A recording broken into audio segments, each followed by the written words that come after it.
we have a brand new segment brought to you from Kurtzy's Corner. So take a trip into the mind of the maniac here for a minute.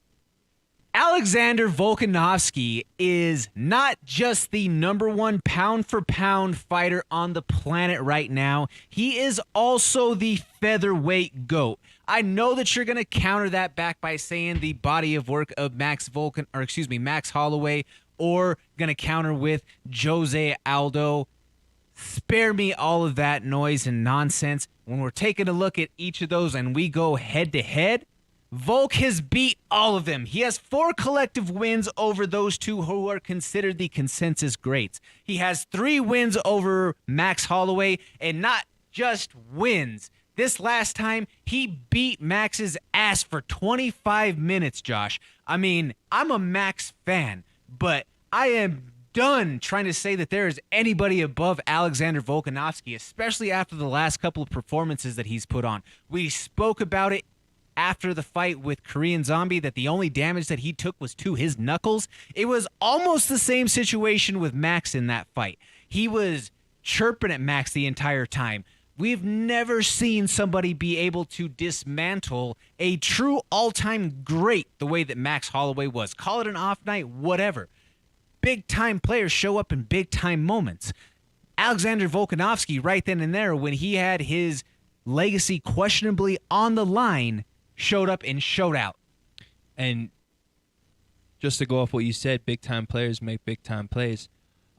Little known to the mass public or even the people who are in the fight game, Volk's last fight against Max, he got woken up at, was it 3 in the morning, 4 in the morning, like hours before he was supposed to wake up to get tested from USADA, had to chug a bunch of water, couldn't pee, had to wait a couple hours, and then finally when he was done, he took melatonin trying to go back to sleep, said he woke up groggy. And I mean, we've all taken melatonin, we've all taken NyQuil. We kind of understand what he's talking about, right?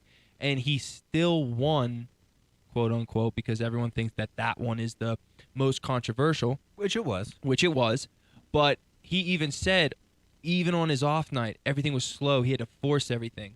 In this third fight, we saw a Volkanovski who was on point. He was on, crossing his T's, dotting his I's. And broke his hand in the first round. Slashing up Max Holloway. And honestly, Kurtzy, that cut was disgusting.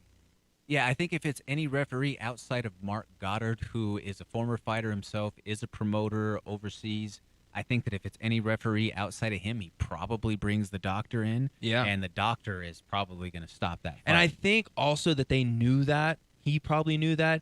And we know how big of a fight this is. And you know how tough Holloway is. He's not gonna turn. And it it down. didn't seem to bother Max either. No. Like, to be fair, like as bad as that cut was, Max didn't flinch. He didn't. No, that's a tough SOB. Tough SOB right there. Thank you so much for watching. Please hit that like, share, and subscribe button. That helps us continue to produce this original MMA content and bring it for you every single week. Tune in to the MMA Plug presented by DenverSportsBetting.com on 98.1 FM, Mile High Sports Radio on Wednesday nights from 6 to 7 p.m. or live stream at DenverSportsBetting.com/radio.